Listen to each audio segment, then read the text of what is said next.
ഒരു നവംബർ രാത്രിയിൽ മഴ ആർത്തിരമ്പി പെയ്തുകൊണ്ടിരുന്നു. നഗരത്തിനു പുറത്തുള്ള വിജനമായ റോഡിലൂടെ CA വിക്രം തന്റെ ജീപ്പിൽ വേഗത്തിൽ മുന്നോട്ടു പോവുകയായിരുന്നു. റോഡരികിലെ കാടുകളിൽ നിന്നും ഉയർന്നുവരുന്ന ഇരുട്ട് ജീപ്പിന്റെ ഹെഡ്ലൈറ്റുകളുടെ വെളിച്ചത്തിൽ മാത്രം ഒതുങ്ങിനിന്നു.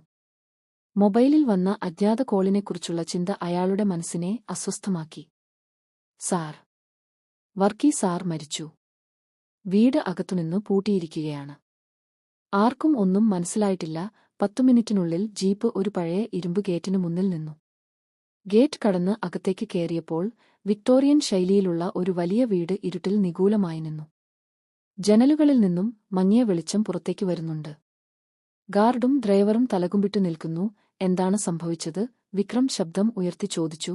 സാർ, രാവിലെ മുതൽ സാറിനെ കാണാനില്ല. അകത്തുനിന്ന് വിളിച്ചിട്ട് ഫോൺ എടുക്കുന്നുമില്ല. വൈകിട്ട് വന്നു നോക്കിയപ്പോൾ വാതിൽ അകത്തുനിന്ന് പൂട്ടിയിരിക്കുന്നു.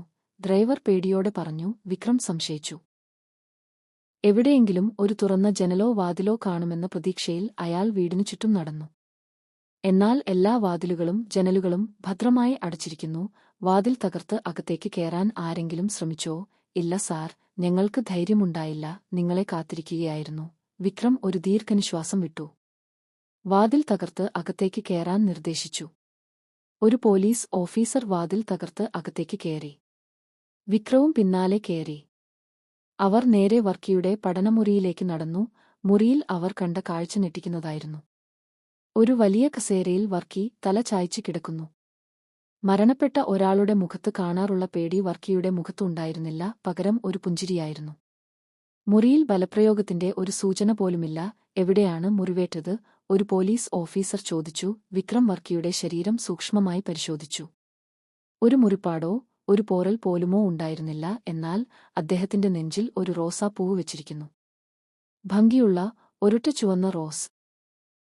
വർക്കിയുടെ മരണവും മുറിയിൽ കണ്ട ഈ നിഗൂഢമായ സൂചനകളും പോലീസുകാരെ ആശയക്കുഴപ്പത്തിലാക്കി. വിക്രം മേശപ്പുറത്ത് കിടന്നിരുന്ന സാധനങ്ങൾ പരിശോധിച്ചു. ഒരു ഡയറി, ചില പുസ്തകങ്ങൾ, ഒരു കണ്ണട. പുസ്തകങ്ങൾക്കിടയിൽ നിന്നും ഒരു ചീട്ടുകടലാസ് കിട്ടി. Queen of spades. ഈ സമയത്ത് മുറിയുടെ മൂലയിൽ നിന്നൊരു ശബ്ദം കേട്ടു. പഴയ ഒരു ക്ലോക്ക് നിശ്ചലമായിരിക്കുന്നു. സമയം 11:34. കത്. വിക്രം ആ ക്ലോക്കിലേക്ക് നോക്കി, പിന്നെ കയ്യിലിരുന്ന ചീട്ടുകടലാസിലേക്കും. ഒരു റോസാപ്പൂവ്, നിശ്ചലമായ ഒരു ക്ലോക്ക്, പിന്നെ ക്യൂൻ ഓഫ് സ്പേഡ്സ് എന്ന കാർഡ്. എല്ലാം ഓരോ സൂചനകളാണ്. കൊലയാളി ഇത് മനഃപൂർവ്വം വെച്ചതാണ്. എന്നാൽ എന്തിന്? വിക്രമിന് തലകറങ്ങുന്നതായി തോന്നി. ഈ കേസ് ലളിതമല്ലെന്ന് അയാൾക്ക് മനസ്സിലായി. ഇത് ഒരു കളിയുടെ തുടക്കം മാത്രമാണ്. വർക്കിയുടെ ചിരിച്ച മുഖം അയാളുടെ മനസ്സിൽ പതിഞ്ഞു. ആ പുഞ്ചിരിക്ക് പിന്നിൽ ഒളിപ്പിച്ച രഹസ്യങ്ങൾ എന്തായിരിക്കും? പുറത്ത് മഴയുടെ ശബ്ദം മുറുകി. അത് വിക്രമിന്റെ മനസ്സിന്റെ വേഗതയെയും ആശയക്കുഴപ്പത്തെയും ഓർമ്മിപ്പിച്ചു. ഈ കേസിന്റെ ചുരുളഴിക്കാൻ താൻ ഒറ്റയ്ക്കാണെന്ന് അയാൾക്ക് തോന്നി.